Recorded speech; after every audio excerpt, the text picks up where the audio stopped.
أعوذ بالله من الشيطان الرجيم. بسم الله الرحمن الرحيم.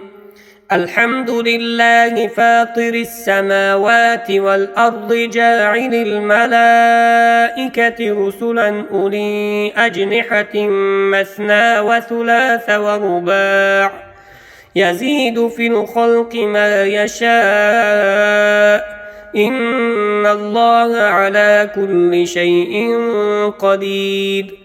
ما يفتح الله للناس من رحمة فلا ممسك لها وما يمسك فلا مرسل له من بعده وهو العزيز الحكيم.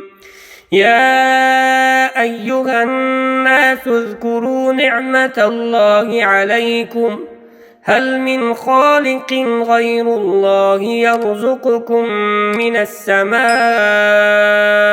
والأرض لا إله إلا هو فأنى تؤفكون.